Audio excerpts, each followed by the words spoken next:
Hey everybody, Cornfed Lady here, and welcome back to our homestead. About a month ago, we bred all of our rabbits here in the Fluffle Hut, so today I'm going to take you in and show you all their babies. But first, I wanted to take you in to this side of the Fluffle Hut and show you what's happening with our oldest does, or female breeders. So in here we have no babies, and I wanted to talk to you guys a little bit about why, because I always want to be transparent with my audience here and let you know exactly what to expect if you're trying to breed rabbits on your own.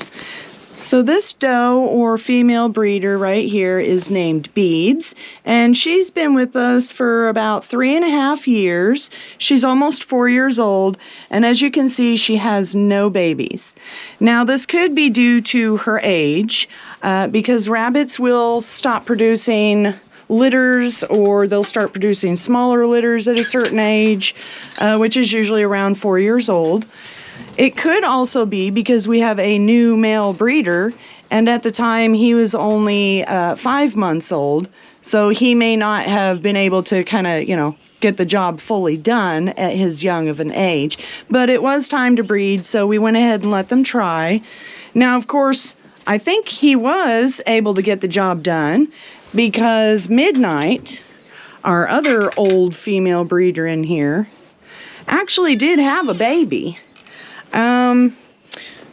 But her baby didn't make it because she only had one, and unfortunately it got down to about 28 degrees at night, the night after it was born, and it froze to death. Now, I just wanted to make sure to share this with you guys so that you know that sometimes you are going to have to deal with death, especially when you're breeding babies. Now, I know this is going to be really disheartening for some of you to hear, but sometimes when you're breeding animals in particular, you may lose some of the babies. They're not always going to make it. Some of them will be stillborn. Some of them may have birth defects. Sometimes we've even had one get squished by the mom. Sometimes you'll have a runt that's just too small and weak to make it. But in this case, Midnight's baby didn't make it because it was the only one. So lesson learned, you always want to live and learn from your mistakes or from your shortcomings or what you might consider failures or losses. You always want to learn. So in this case, we've learned that if one of our rabbits only ever has one baby again, what we're going to do is put it in with another litter. So for example, Pinky only had 4 babies this time. Spoiler alert. I actually did consider putting this one baby in with Pinky's 4 babies over there. Apparently I should have. Okay, enough sad talk about no babies over here. Let's go over to the other side where I've already told you a little bit about some of the babies that we did get on the other side of the bunny hut. So over here we have some breeders that are a little bit younger. They're about 1 year younger than the other ones. And these ones were successful this time. So in this first cage we've got Brains, and I'm going to show you her babies in a minute. And in this cage right next to her we have Pinky. And I'm going to show you Pinky's babies first because she's the one that I was talking about only had 4 babies. And I was thinking about putting that one in with her 4, which I should have done apparently, but I didn't. That's good girl Pinks. But she does have 4 fat, healthy babies, and we're going to go ahead and take a look at those. Thank you, Pinky. I'm going to check out your babies. You always want to make sure to give the moms lots of pets and love and attention when you're doing this so that they don't feel so nervous and scared or jealous. That's good girl Pinks. Okay, now you'll notice 2 very different mothering styles here. Pinky keeps her babies right up front under her fluff or fur that she pulls from herself and puts on top of them. Whereas Brains, we'll see later on, she keeps her stuffed all the way in the back in a hole. So a little bit different parenting methods, but they both work. So in here I've kind of already told you we have 4 babies from Pinky. And you can see them all laying in there. Hey, babies. There's one kind of hiding under here. There they are. And when you're looking at their babies for the first time, you're going to look for a few things. The first thing you're going to look for is to make sure that there's no stillborns that are infecting the nest here. So if there was a stillborn or one that was born dead, then you would have to remove it so that it doesn't infect the nest and make the rest of them sick. Now, of course, you can see they're covered in mom's fur, but their eyes are still closed and their ears are laid down, so they can't see or hear anything yet. They're working completely through the sense of touch or feel. So they're just feeling their way around right now. They have no idea where they are or what's going on. The other thing that you want to look for is to make sure that they have a good fat belly. It's kind of hard for me to do this one-handed while I'm holding the camera. But you want to make sure that their belly is fat. When you flip them over to look at it, they should try to flip themselves back over again, like this one just did. So if you try to flip them over on their back, they should try to roll back over again. And you can see his belly's nice and wide right there. And he's pretty squirmy and moving around real well. So those are some of the things that you'll want to look for. You'll also want to make sure that there's no obstruction in their privates or that there's no belly button hanging off. One time I actually found a umbilical cord hanging off of one's belly button and it was tangled around their leg. Oops. So you can see he righted himself and crawled back in. So you want to make sure that they're in good health. You want to make sure there's no dead ones in there. You want to make sure they're all alive and alert, wiggling around, have fat bellies, they're all warm. And these ones all seem very, very healthy and happy. So I'm going to cover them back up with mom's fur. You always want to leave the nest exactly the way you found it or as close to that as possible. That way mom doesn't get stressed out by you changing things. So we'll make sure we have all that fur in there just so. And then give them back to mom. And again, when you go in and out of mom's cage, you always want to give mom all the pets first. That's good girl, Pinky. You have some beautiful babies, Pinks. I should have gave you an extra one, but we live and learn. Everybody makes mistakes, and that's okay. All right, get your babies back in there, Pinks. You can see she's a little upset with me. She kicked at the box. She doesn't like it when I take her babies out to look at them. But she's not going to take it out on her babies. She's only going to take it out on me. Which is why I always give her pets and tell her good girl and that it's okay. Yes, that's good girl, Pinky.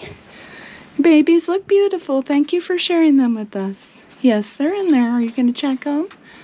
Make sure I didn't take any? Are they still in there? Are they okay? That's a good mama. Yes, you are. All right, let's go ahead and check Brains' babies. Now, Brains was going for winner of baby litter sizes, I guess, this time, because she definitely won. Midnight only had the one. That's good girl, Brains. And Beebs didn't have any. Pinky had those 4 that I just showed you. But Midnight gets the award for having the most babies this time. That's a good girl, Midnight. Let's go ahead and take a look at hers. So again, as you can see, totally different parenting strategy here. There's no fur up in front. There's no babies in front. But if you look all the way in the back here, there's a little tiny bit of fur that you can see. And if you dig down in there, feel some little warm wiggling bodies. Now I'm going to bring them out up front here just so that we can see them and count them. And then I'm going to put them all back in this hole. So here's one, little black one. Now hers are quite a bit smaller because she has more of them. Here's number 2. And you can see it's got the broken black and white colors a lot like its father, Chunky Bunny. Let's see your baby, Chunks. He likes sniffing the babies. There you go. Is that your baby? All right, put him in there with his little friend. That's 2. And here's number 3. Here's a little fluff for you guys in there. I know. And number 4. Here's number 5. You can see she's got quite the variety of colors in here. Some of these look black or maybe brown. There's some with white. Here's number 6. It's brown. That one's brown. See the difference between the brown and the black? You can see on his head, really, how brown he is. And here's number 7. So, Brains actually had 7 babies this time. Now, her normal is usually 5 or 6, so this is quite the litter size for her. I'm going to go ahead and put them back pretty quick, though, because it is kind of cold out today. It's only about 35. But you can see all these beautiful colored babies. Again, their eyes are closed, their ears are laid down, which means that they're just feeling their way around. They can't see or hear much. But again, here you see those fat bellies. If I try to flip it upside down, he wants to go back upright again. And there's no umbilical cords tangled around their legs. There you go. Put you back in there. That one's a beautiful black. Hey, little fella. They're kind of wrinkly, they're kind of squirmy, they're kind of soft, they're kind of warm. That's that brown one. That's a beautiful brown, just like his mom. And of course, the brown came into play because their grandfather was a Flemish giant, and he's brown. So even though their moms or their grandmas are New Zealand's, who are mostly black and blue and that broken white color, they do have some genes on down their line from their grandpa that gives them some brown coloring too. So you can see Brain's litter has quite the variety of colors in it. Pinkies look like maybe they're all blue, just like her. And honestly, for us, the color doesn't really matter because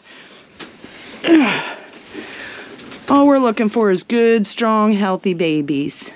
And lots of them. Huh, Brains? I put them right back where they were, okay? Yes, they're all the way in the back again. Is that where you wanted them, still in there? Is that okay? Are they still in there?